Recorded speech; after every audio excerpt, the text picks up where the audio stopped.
তো বন্ধুরা আজকে রবিবারে আজকে কী কী রান্নাবান্না হলো অবশ্যই তোমাদেরকে আমি সেগুলো সব কিছু দেখাবো। তার জন্য তোমরা দেখতে থাকো, ভিডিওটাকে স্কিপ করে আশা করি ভালো লাগে চলো একটু ছড়িয়ে ছিটিয়ে দেবে সকলে। চলো তোমাদেরকে দেখা দিয়েছে কী কী রান্নাবান্না হয়েছে। তার আগে তোমাদেরকে দেখিয়ে দিই রান্নাবান্না করার পরে আমার কী কী কাজ থাকে। প্রথমত গ্যাসটাকে ভালো করে ক্লিন করে নিতে হয়, কেননা যদি আমি আমিষ কিছু রান্না করি তাহলে গ্যাসটাকে আমাকে ঠিক এইভাবে মুছে নিতে হয়। আর যদি নিরামিষ রান্না করি তাহলে ন্যাকড়া দিয়ে মুছে নিলেও হয়। আমিষ রান্না করলে সমস্ত কিছু দেখো আমি গ্যাসের থেকে কিন্তু যেগুলো উঠিয়ে রেখেছি সেগুলো আমাকে ধুতে হবে। তো দেখো এইভাবে ক্লিন করে নিব। আর গ্যাসটা এখন দেখবে পুরো চকচক করবে, দারুণ লাগে দেখতে। আর আমি রান্নার আগেও ঠিক এভাবে পরিষ্কার থাকে, রান্না করার পর আমাকে এভাবে পরিষ্কার করতে হয়। এটা প্রতিদিন রেগুলার কাজ। বা ভারী কিছু রান্না করতে গেলাম পড়ে গেল তখন কিন্তু ঠিক আমি এইভাবেই পরিষ্কার করি। শুধু যে আমিষ হলে এইভাবে মুছি সেটাও না, মানে গ্যাসটা যখনই দেখবো একটু নোংরা হয়েছে ব্যাস আমি পরিষ্কার করতে লেগে পড়বো। এইভাবে পরিষ্কার করে নিয়ে তারপর আমি কিন্তু ন্যাকড়াটাকে ভালো করে সার্ফেসলে দিয়ে ন্যাকড়াটাকে ভিজিয়ে শুকিয়ে নেবো।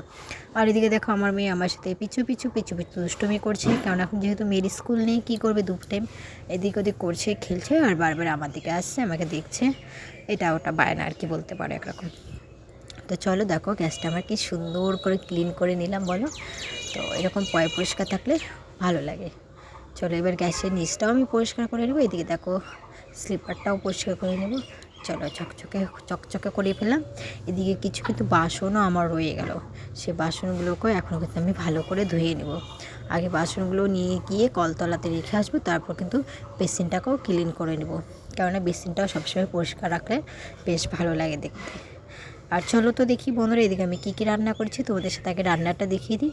এই যে দেখো এটা হচ্ছে গিয়ে দই পটল, আলু পটল দিয়ে দই দিয়ে বানিয়েছি, ঠিক আছে। এটা আমি না, এটা আমার শাশুড়ি মা বানিয়েছে। আর এটা আমি বানিয়েছি পালং শাক আলু বেগুন দিয়ে, একটু ডাটি যে পালং শাকটা হয় না সেটা, বেশ ভালো লাগে কিন্তু খেতে। আর এই দিকে দেখো এই হলো গিয়ে আমিষ মানে চিকেন, মেয়ের জন্য চিকেন লেগ পিস বানিয়েছি, তার সাথে কিছুটা চিকেনের মাংসও রেখেছি, মানে একদম অল্প ঝাল ছাড়া এটা বানিয়েছি। আর এটা হলো গিয়ে ঝাল দিয়ে বেশি করে মশলা দিয়ে আমাদের জন্য হালকা একটু ঝোল রাখলাম, যাতে খেতে ভালো লাগে আর কি। একটু ঝোল না হলেও ভালো লাগে না, যেহেতু আজকে একটু ঝোল খেতে ইচ্ছে হয়েছে তাই মাংসটাকে ঠিক কিন্তু আমি ঝোল রেখে দিলাম। আর এদিকে আমার মামা চলে এসছে। আর এদিকে দেখো ঢ্যাঁড়স আমি এগুলোকে ভালো করে পিছনে সামনে কেটে একটা সুতো দিয়ে বেঁধে ভাতের মধ্যে সিদ্ধ দেবো, কেননা ঢ্যাঁড়স ভর্তা খেতে ভীষণ ভালো লাগে, মানে আমাদের বাড়িতে বলতে পারো সবাই পছন্দ করে, আমার বর মশাই বাদ দিয়ে। তো বর মশাই আজকে ডিউটিতে আছে, বাচ্চা বাড়িতে আসবে না। তো চলো ভিডিওটা ভালো লাগলে অবশ্যই জানি। Tata bye bye.